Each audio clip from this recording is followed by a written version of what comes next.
Kreml valmistub praegu massilisteks rahutusteks üle kogu Venemaa. On ilmnenud otseseid märke, et Vladimir Putin valmistub Venemaal massiliseks mobilisatsiooniks. Eelkõige tõi Sõjauuringute Instituut oma 22. juuli aruandes välja peamise. Kreml loob tingimusi uueks mobilisatsiooniks, võimaliku sõjaseisukorra kehtestamiseks ja mis oluline, valmistub Venemaal sisemisteks rahutusteks, mida see mobilisatsioon võib esile kutsuda. Ja selleks rahutusteks valmistumise tõendid on konkreetsed. 21. juulil avaldas Roskvardia muudatusettepanekute eelnõu, mis laiendab nende tsiviilkaitsereegleid, et kaitsta Venemaa ühiskonda määratlemata ohtude eest, mis on oluline mobilisatsiooni, sõjaseisukorra ja sõja ajal. See väljend määratlemata ohud jõustruktuuri dokumendis, mis allub Vladimir Putinile ja tegeleb protestide mahasurumisega, tähendab ainult üht. Nad ootavad, et inimesed tulevad tänavatele. Miks nad tulevad? Sest Putin valmistab ette mobilisatsiooni. Ja juba järgmisel päeval, 22. juulil, võttis Riigiduuma ühe päevaga 3 lugemisel vastu seaduse, mis avab tee rindele, banditismis, kuritegelikes ühendustes osalemises, narkootikumide ja relvade salakaubaveos süüdi mõistetutele. Ja nüüd teatatakse, et Putin üritab praegu kiiresti sulgeda pakilist lünka rindel vangidega. Ukraina luureandmetel plaanib Venemaa sügisel mobiliseerida vähemalt 500 000 inimest.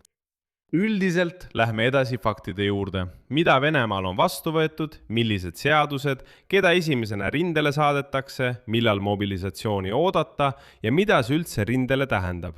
Minu nimi on Aleksei Betši, hakkame seda teemat lahkama, aga enne kui alustame, palun teid. Tellige see YouTube'i kanal, me liigume 300 000 tellija poole, seega olen teile isiklikult tänulik teie tellimuse eest. See ei võta kaua aega, vaid sekundi ja ma olen selle eest väga tänulik. See on väga oluline. Alustan kõige värskemast ja konkreetsemast. 22. juulil võttis Venemaa Föderatsiooni Riigiduuma vastu valitsuse eelnõu, mis laiendab nende süüdimõistetute ringi, kes võivad sõlmida lepinguid Kaitseministeeriumiga. Mobilisatsiooni ajal ja sõja ajal on see oluline, kuulake tähelepanelikult. Mobilisatsiooni ajal ja sõja ajal. Asi on selles, et Vladimir Putin tahab saata sõtta veelgi rohkem vange ja selle seaduse on ta juba allkirjastanud. Nimekiri paragrahvidest, mille alusel saab nüüd vangla asemel rindele minna, on kokku vaid 11. Ma käin lühidalt läbi Venemaa Föderatsiooni kriminaalkoodeksi vastavad paragrahvid. See on sularaha, narkootikumide, relvade, lõhkainete, tuumamaterjalide ja patogeensete bioloogiliste ainete salakaubavedu, organiseeritud kuritegevus. Tuumateema hõlmab ebaseaduslikku tuumamaterjalidega ümberkäimist, tuumamaterjalide vargust ja väljapressimist. Lisaks veel kaitstud objektidele sissetungimine, kütuse- ja energiakompleksi objektide turvanõuete rikkumine, riigisaladust sisaldavate dokumentide kaotus ning ebaseadusliku rände organiseerimine. Nende paragrahvide eest on ette nähtud tõsised karistused. Banditismi ja kuritegelikes ühendustes osalemise eest võib saada kuni 15 aastat vangistust ning narkootikumide salakaubaveo kõige raskemate osade eest on ette nähtud isegi eluaegne vangistus. Üldiselt otsustas Vladimir Putin, et kogu see jõuk tuleb vanglatest välja puhastada ja sõtta saata, sest sõdureid ei jätku enam. Aga ma kordan veel kord, siin on oluline moment, oluline täpsustus.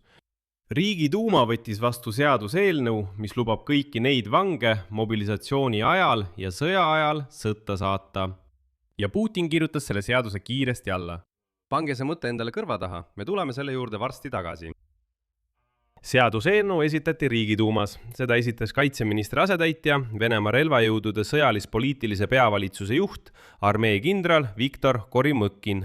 Ja tema peamine tees selle seaduse sisu kohta kõlab järgmiselt. Dokument suurendab Venemaa kodanike arvu, kes kuuluvad sõjaväekohustuse alla ja aitab kaasa Venemaa jõupingutustele värvata sõdureid sõjaks Ukrainas. 2026 aastal, ehk siis eesmärk on otse välja öeldud. Värvata võimalikult palju inimesi sõtta Ukraina vastu. Korõmõkil lubas, et need, kes allkirjastavad lepingud ja on varem süüdi mõistetud, teenivad spetsiaalsetes üksustes tugevama järelevalve all, eraldi nendest lepingulistest sõduritest, kellel pole karistust. Sisuliselt on need karistusüksused. Iseloomulik oli saadikute küsimus selle kohta, kas ei kordu olukord Wagneri erasõjafirmaga, mis samuti värbas vange vanglatest ja hiljem need vangid korraldasid mässu. Korõmõkini vastus kõlas nii, et seaduseelnõu kallal töötas mitte ainult Kaitseministeerium, vaid kogu jõuametkond, sealhulgas peaprokuratuur, uurimiskomitee ja ülemkohus. Seetõttu polevat mässu vaja karta. Ka kiirustamise põhjus on siin arusaadav. Miks neid vange siis kohe rindele ei saadeta? Medusa andmetel on viimastel kuudel Venemaal pidevalt vähenenud inimeste arv, kes soovivad vabatahtlikult lepinguid sõlmida. Isegi hoolimata suurtest rahalistest väljamaksetest. Vabatahtlikud on otsas, nagu öeldakse, jäänud on ainult tööjõud, ainult vangid. Nagu te aru saate, ainult vangides Putinil muidugi ei piisa. Sõjauuringute instituudi analüütikud märgivad oma 22. juuli aruandes. Kreml loob tingimusi võimaliku mobilisatsiooni ja võimaliku sõjaseisukorra väljakuulutamiseks Venemaal ning valmistub ka võimalikeks rahutusteks selle sammu tagajärjel. Ja edasi on 3 elementi, milles Sõjauuringute instituut selle üldpildi kokku paneb. Esimene, see on seadus süüdimõistetute kohta 22. juulist. Ja Korõmõkini sõnad sõjaväkke värbamise kohta just 2026. aastal.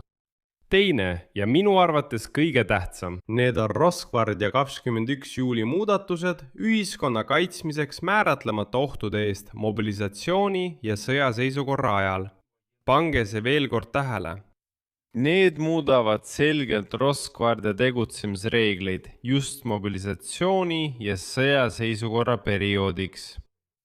See tähendab, et praeguses olukorras võib Rosgvardia niigi lihtsalt neid proteste laiali ajada. Nendes tingimustes on kirjas, et Rosgvardiale antakse rohkem volitusi. Lihtsalt vabandust, peksta venelasi, vahistada neid, hävitada neid, kui nad lähevad mässama ja protestima just mobilisatsiooni ja sõjaseisukorra ajal. Ja 3. Ja see on kogu mehaanika mõistmiseks võtmetähtsusega. Veel. Juba 2025 aasta novembris allkirjastas Vladimir Putin seaduse, mis võimaldab tal saata reservväelasi lahingupiirkondadesse ilma mobilisatsiooni välja kuulutamata. Ja juba siis eeldas Sõjauuringute instituut, et Kreml kasutab seda seadust reservväelaste järk-järguliseks osaliseks mobiliseerimiseks ehk varjatud mobilisatsiooniks ilma suuremate avaldusteta. See tähendab, et asi pole ainult selles, et Kreml valmistub uueks mobilisatsioonilaineks, vaid Kreml valmistub ka venelaste mässudeks ja mis oluline, nende mahasurumiseks. Nüüd tuleb juba palju infot selle kohta, et venelastele, meestele lihtsalt ei anta välispasse. Need, kes tahavad Venemaalt lahkuda, neil on seda juba keeruline teha. Milline saab olema tulevase mobilisatsiooni ulatus? 18. juulil teatas Ukraina rahvusliku julgeoleku ja kaitsenõukogu juures asuva desinformatsiooni vastase keskuse juht Andrei Kovalenko, et Venemaa plaanib sel sügisel mobiliseerida veel vähemalt 500 000 inimest. Ja mis kõige tähtsam, kuidas neid kavatsetakse kasutada? Desinformatsiooni vastase keskuse andmetel jagatakse mobiliseeritud 2 rühmaks. Esimene rühm, kellel veab vähem, saadetakse pärast umbes 2 nädalast väljaõpet kohe Ukrainasse rindele kaotusi korvama. Teist rühma koolitatakse kauem ja kasutatakse rindeliini pikendamiseks ning uute ähvardavate suundade loomiseks Ukraina piiri ääres. See teine variant on otsene oht uute rindelõikude avamiseks. See tähendab, et mitte tugevdamine seal, kus nad juba võitlevad, vaid katse sundida Ukrainat oma jõude uutele suundadele hajutama. Mis puudutab tähtaegu, siis Ukraina president Volodõmõr Zelenski on juba oletanud, et Venemaa võib välja kuulutada mobilisatsiooni 2026. Aasta oktoobris, kohe pärast Riigiduuma valimisi, mis on kavandatud 20. septembrile, loogika on lihtne. Valimised on see lähtepunkt, pärast mida võib Putin astuda uusi eskalatsioonisamme, sest enne hääletamist on mobilisatsiooni väljakuulutamine poliitiliselt ohtlik. Aga pärast valimisi pole enam vahet, võib välja kuulutada mida iganes. Ja peamine motiiv on raha. Mobilisatsioon võimaldab Kremlil vältida suuri kulutusi uute lepinguliste sõdurite värbamiseks, sest mobiliseeritu läheb riigieelarvele palju odavamaks kui lepinguline sõdur, kellele makstakse miljonitesse ulatuvaid värbamisboonuseid. Zelenski hoiatab samuti, et lisaks mobilisatsioonile on Moskval ka teisi võimalusi olukorra teravdamiseks. See on uute sõjaliste edusammude demonstreerimine või surve avaldamine teistele riikidele. president rõhutas, et Ukraina arvestab nende riskidega ja sellisteks Kremli otsusteks tuleb ette valmistuda.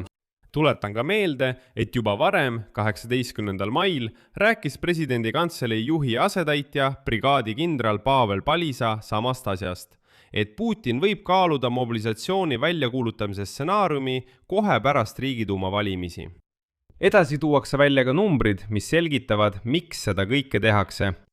Venemaa kaotab iga kuu kuni 38 000 inimest. Samal ajal on lepinguliste sõdurite värbamise keskmine kuutempo langenud 30 000. See tähendab, et iga kuu on umbes 8000 inimese suurune puudujääk, mida pole millegagi täita. Selles ka seadus vangide kohta. Jutud 500 000 mobiliseeritust ja nii edasi. Lepingulistest sõduritest Venemaal enam ei piisa. Vabatahtlik on järjest vähem, isegi suure raha eest. Nii et jääbki kas vanglatest neid vange välja kiskuda või siis sundmobilisatsioon. Sellegipoolest võib Vladimir Putin olukorda eskaleerida. Aga sõjalis-poliitiline vaatlejarühmast informatsiooniline vastupanu Aleksandr Kovalenko arvab, et täiendav mobilisatsioon Venemaal suudab teoreetiliselt olukorda muuta üksikutel rindeleikudel, kuid selle mõju jääb piiratud. Asi on selles, et 2 nädala pikkune ettevalmistus, millest räägib DSPD, ei ole tegelik ettevalmistus, vaid formaalsus ning sellised inimesed muutuvad tormijooksude jaoks kuluvaraks, mitte lahinguvõimelisteks üksusteks. Venemaa probleem ei seisne ainult elavjõu arvus, vaid pigem tehnikas, laskemoonas ja logistikas. Ja pärast meie lööke nende naftatöötlemistehaste ja ladude pihta on neil selles osas olukord järjest halvem. Seetõttu ei ole küsimus mitte sõdurite arvus, vaid selles, et need sõdurid tuleb rindele viia. Nad tuleb millegagi varustada, vaja on piisavalt kütust, vaja on turvalist logistikat, aga venelastel on seda kõike järjest vähem. Aga ohtu ei tohi ka alahinnata. 500 000 inimest annab siiski võimaluse avaldada survet mitmes suunas korraga ja proovida meie kaitset välja venitada. Just sellepärast ütleb Zelenski, et selle talve peamine prioriteet on rindeliini stabiilsus. Eraldi küsimus on, miks mobilisatsiooni pole siiani ametlikult välja kuulutatud, kuigi kõik viitab sellele, et see tegelikult juba käib ja ettevalmistustööd on täies hoos. Nii et Venemaa enda meedia andmetel on üks põhjusi selles, et Putin lükkab mobilisatsiooni edasi tänu ballistiliste rakettide eelisele Ukraina ees. See tähendab, et ta panustab praegu pigem raketiterrorile Ukraina linnade vastu kui elavjõule. Teine põhjus on poliitiline. 20. septembril toimuvad Riigiduuma valimised. Mobilisatsiooni väljakuulutamine enne hääletamist rikuks kindlasti tema mainet. Siin ma selgitan. Paljud ütlevad, et jumal küll, need valimised Venemaal võltsitakse niikuinii ära, see on täielik jama. Asi on selles, et ühest küljest justkui jah, aga tegelikult ei ole see nii. Asi on selles, et Putinile on eluliselt tähtis seda fassaadi hoida. Asi on selles, et Putini autokraatia on alati varjanud end demokraatia fassaadi taha. See on selline hübriiddemokraatia, nagu venelased ise seda nimetavad. Ja selle olemus seiseb selles, et autoritaarse võimu säilitamiseks on siiski vaja ühiskonna märkimisväärset toetust. Ärge arvake, et Venemaal ainult võltsitakse kõike. Ei, seal on tõesti tohutul hulgal metsistunud pesemata venelasi, kes lähevad ja hääletavad Vladimir Putini poolt. Ja Putinile on äärmiselt oluline säilitada seda pilti, et tema poolt tõesti minnakse ja hääletatakse. On arusaadav, et vajadusel kirjutab ta endale nii palju protsente juurde kui vaja täiesti probleemideta. Seda tehakse autoritaarses riigis lihtsalt, aga see pilt, et teda toetatakse, on talle äärmiselt oluline. Eriti just sellised autokraadid nagu tema, kes püüavad ehitada fassaade. Neil on väga oluline reitingutel silma peal hoida. Seetõttu ärge arvake, et Putini jaoks on valimised midagi sellist, millele ta üldse tähelepanu ei pööra. Ta pöörab sellele väga suurt tähelepanu. Ja kolmandaks, hirm ühiskonna reaktsiooni ees. Just sellepärast valmistab Rosguardia juba ette reegleid juhuks, kui tekivad määratlemata ohud. Ja Kreml töötab välja varjatud reservväelaste kutsumise mehhanismi vastavalt seadusele, mis allkirjastati juba 25. aasta novembris. Selleks, et mobilisatsioon ei peaks avalikult välja kuulutama ja inimesi värvatakse vaikselt ja järk-järgult. Tulemus. Riigiduuma võtab 1 päevaga vastu seaduse, mis saadab rindele bandiidid ja narkokaupmehed. Rosgvardia valmistab ette volituste laiendamist just mobilisatsiooni ja sõjaseisukorra ajal määratlemata ohtude korral. Sõjauuringute instituut märgib mobilisatsiooni, võimaliku sõjaseisukorra ja mässude ettevalmistamist. Ukraina luure nimetab arvu, see on 500 000 inimest sel sügisel. Jagatuna nendeks, keda saadetakse 2 nädala pärast kahurilihana rünnakutele ja nendeks, kellega hakatakse rindeliini pikendama. Meie jaoks on järeldus lihtne. Sügisel ja talvel peame valmistuma Venemaa katseks meid massiga maha suruda. Halvasti välja õpetatud, vähese arvuga, segatud karistuspataljonide kurjategijatega ja nii edasi. Aga siiski on see mass. Vastus sellele on see, mida me juba teeme. Droonid, kaugmaarünnakud nende tagalasse, kaitse tugevdamine ja oma raketitõrjerakettide tootmine. Aga Venemaa sees lööb see mobilisatsioon ka Putini enda pihta. Nad valmistavad juba täna Rosgvardiat ette selleks, et laiali ajada neid, keda nad ise üritavad tapala ajada. Üldiselt tuleb mõista, et Putin on agoonias ja Putin üritab siiski eskalatsiooni taset tõsta. Siia panen 3 punkti, kirjutage oma arvamuse ja järeldused selle video kommentaaridesse. Tellige kanal, vajutage kellukesele ja ärge unustage videole laiki panna. Sellega on kõik, hoolitsege enda eest, kõike head!